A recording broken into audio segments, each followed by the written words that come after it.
Good morning friends, मैं engineer Dinesh Tripathi. दोस्तों, मैं इतिहास का विद्यार्थी तो नहीं रहा, मगर बहुत सारा इतिहास चाहे अनचाहे परोसा गया हमको। ख़ास तौर से जो भारत में मुगलों का शासन था, अंग्रेज़ों का शासन था, लाइक दैट, जिससे सिवा घृणा के कोई और भावना न पैदा हो। मगर हमें इतिहास में ऐसे अनसंग हीरोज़ के बारे में नहीं पढ़ाया गया जो कि वास्तव में जिनके बारे में जान करके हमें एक उत्साहवर्धक प्रेरणा मिल सकती थी। तमाम सारे नाम हैं, उनका सबका नाम लेना एक ही लेक्चर में संभव नहीं है।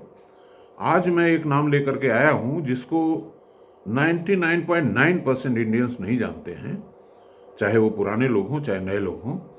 उस व्यक्ति का नाम है राधा विनोद पाल। दोस्तों, इससे पहले कि मैं इनके जीवन काल के बारे में बताऊं, जीवनी के बारे में बताऊं, मैं शुरुआत करता हूं एक ऐसे इनके क्रियाकलाप से जिससे आपको इनके बारे में एक उत्साहवर्धक जानकारी मिल सकेगी। दोस्तों, जून 1948 विश्व युद्ध के बाद जापान में युद्धबंदी जो बनाए गए थे, जिनके बारे में ये समझा गया कि इन्होंने युद्ध में जापान का साथ दिया और सैनिकों पे आक्रमण किया या शांति भंग की, तो ऐसे युद्धबंदियों के ऊपर मुकदमे चलाए जा रहे थे और उन्हें कई कैटेगरी में रखा गया था, ABCD। ए कैटेगरी का मतलब कि जिसे डेथ सेंटेंस दिया जाना, उसी तरह से B कैटेगरी, C। तो ए कैटेगरी वालों की सुनवाई चल रही थी और उसमें भारतीय मूल के राधा विनोद पाल जी भी थे। कुल 11 जज थे, जिसमें एक जज ये भी थे। और जब सुनवाई पूरी होने लगी, जापान के किसी शहर में एक बगीचे में बड़ी सी बिल्डिंग थी, उसी में चल रहा था। तो विश्व प्रसिद्ध जज जो उसमें थे हाल में, उसमें 10 लोगों ने कहा कि गिल्टी गिल्टी गिल्टी। तब तक एक आवाज आई, नॉट गिल्टी। लोगों ने देखा ये कौन है, तो उन्होंने कहा कि वाह साहब, एटम बम आपने गिराया जापान पे, जबकि जापान सरेंडर की स्थिति में आ चुका था। ये अंतर्राष्ट्रीय कानूनों का उल्लंघन नहीं था, वार नियमों का। और इसके अलावा कितना आपने इन लोगों के ऊपर अत्याचार किया, वार खत्म हो गया उसके बाद भी जो है आप युद्धबंदी बना के रखे हैं, ये अत्याचार नहीं है। और बताते हैं कि उन्होंने अपने जो लॉजिक तर्क थे वो करीब 1300 पन्नों में लिखा, और जिसको पढ़ने के बाद उन जजों को समझ में आ गया कि सबको फांसी नहीं दी जा सकती, और बहुत सारे 50 लोगों को उन्होंने फांसी से बचाया। और जापान के लोग उनको बहुत सम्मान देते हैं, क्योंकि बिना जापानी मूल के होते हुए भी, एक विदेशी होते हुए भी, इन्होंने जापान के तमाम लोगों को, जिसमें कि मेरे ख्याल से उस समय के प्राइम मिनिस्टर भी थे तोजो, उनको भी फांसी से बचाया। इतना डिटेल में, गहराई में मैं नहीं जाना चाह रहा हूँ, मोटी मोटी बात आपसे कर रहा हूँ कि इस भारतीय वकील के बारे में हम लोग कुछ भी नहीं जानते। अब आइए और समझिए कि वो जो इनका लॉजिक था वो पूरे विश्व में पढ़ा गया और पूरे विश्व में सराहना हुई, भारतीयों की सराहना हुई।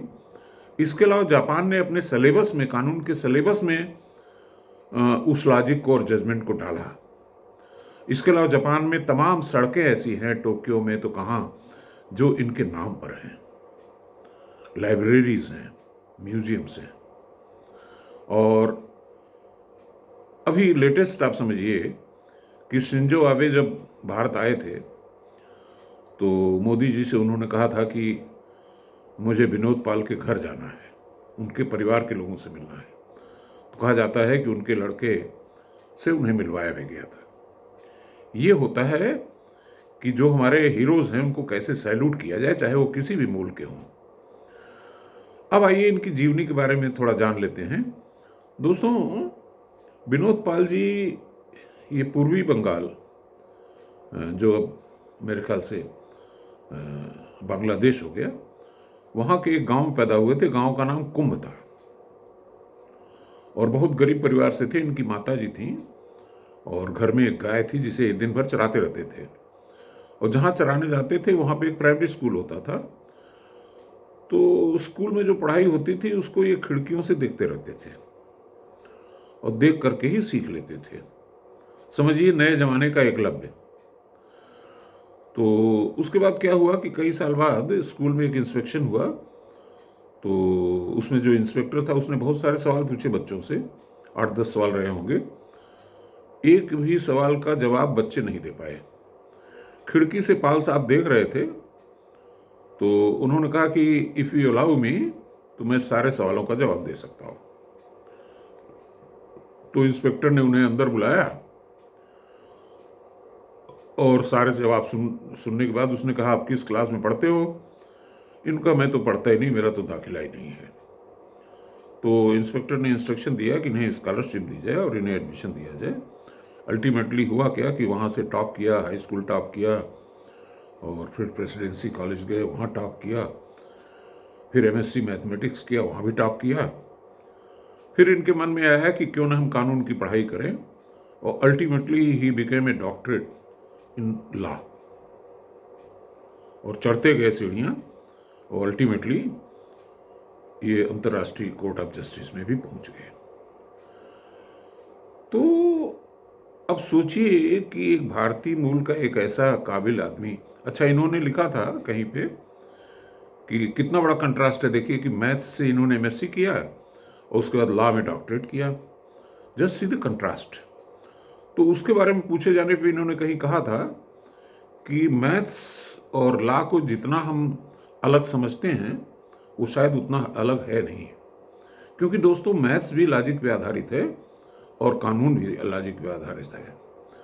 तो कानून के बारे में सही समझने का जो तरीका इन्होंने बताया है कि जस्ट लाइक मैथमेटिक्स, ये शायद मैंने तो अभी 72 साल की उम्र में अभी तक नहीं सुना था। तो दोस्तों, इस हीरो के बारे में मैंने इसलिए सुनाया कि ऐसे हीरोज़ को हमने इतिहास में दबा के रखा हुआ है। अब वो धीरे धीरे करके निकलेंगे और हमें इनसे सीखने को मिलेगा। इनके ऊपर एक फिल्म भी बनी थी और काफ़ी समय पहले, लेकिन उस फिल्म को किसी ने देखा ही नहीं, या देखा भी तो बहुत कम लोगों ने। और उस फिल्म के बारे में न तो कहीं मीडिया में न कहीं कोई समीक्षा ही हुई।